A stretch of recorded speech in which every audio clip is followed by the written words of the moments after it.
Assalamualaikum warahmatullahi wabarakatuh.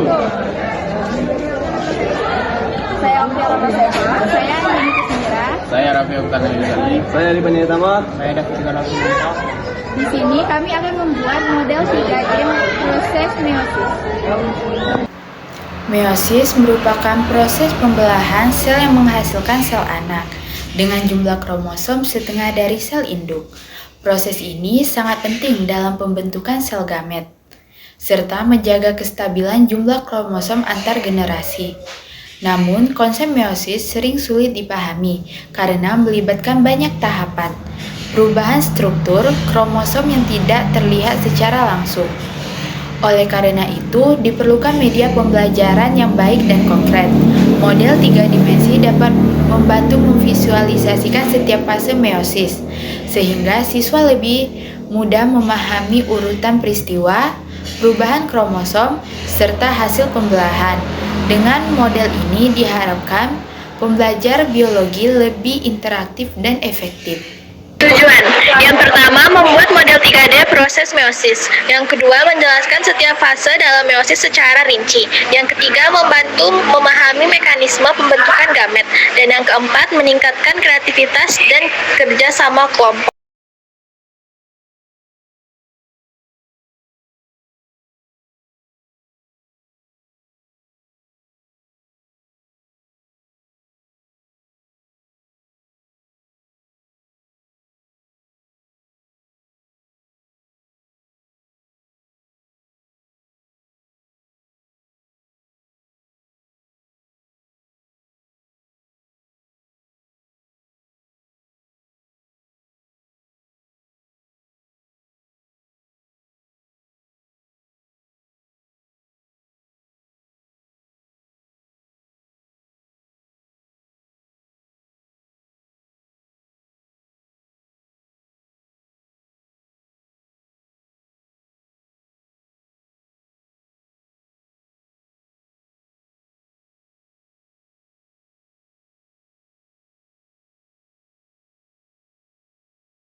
Yang pertama, meiosis 1.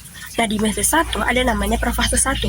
Nah, di tahapan ini itu terdiri atas 5 subfase. Yang pertama, itu ada leptoten, yang dimana benang-benang kromatin memendek dan menebal, membentuk kromosom homolog. Yang kedua, ada zigoten, yaitu sentrose membelah menjadi 2 dan bergerak ke arah kutub yang berlawanan. Sementara itu, kromosom homolog saling berpasangan. Yang ketiga, itu ada pakiten, yaitu terjadi duplikasi kromosom. Yang keempat, itu dipoten, yaitu 2 kromosom homolog yang saling berpasangan memisahkan diri terjadi pindah silang atau crossing over. Yang kelima, diakinesis, yaitu 2 sentriol sampai pada kutub yang berlawanan terbentuk gelombang pembelahan. Membran inti dan nukleus itu menghilang. Metafase 1 adalah kromosom yang berderet di bidang ekuator dan kromosom homolognya tetap bergandengan. Yang kedua ada anafase 1, yang dimana kromosom homolog berpisah dan bergerak perlawanan arah kutub tanpa pemisahan sentromer. Dan yang ketiga ada telofase 1 yang dibagi menjadi 3 bagian. Yang pertama ada pembentukan sel membran sel nukleus. Yang kedua ada terbentuk proses sitokinesis atau pembelahan sitoplasma sel. Yang ketiga terbentuknya 2 sel haploid atau 2 sel anak haploid yang ditandakan dengan atau disimbolkan dengan N kecil. Halo, perkenalkan nama saya Ari Panitama. Saya akan menjelaskan meiosis 2. Tahap-tahap meiosis 2. Dalam meiosis 2 sama seperti meiosis 1. Meiosis 2 diawali oleh profase 2. Benang-benang kromatik yang membentuk kembali pada akhir meiosis memendek dan menebal membentuk kromosom. 2. Selaput inti dan nukleus dalam sel mulai menghilang dan benang-benang spindle menarik stromer kedua kutub yang berbeda. Materi selanjutnya akan dilanjutkan oleh Dapi. Anafase 2. Kromatid yang berpasangan saling berpisah dan masing-masing kromatid bergerak ke arah kutub yang berlawanan. Telofase 2. 1. Benang-benang kromatid yang telah sampai di kutub berubah menjadi benang-benang kromatin.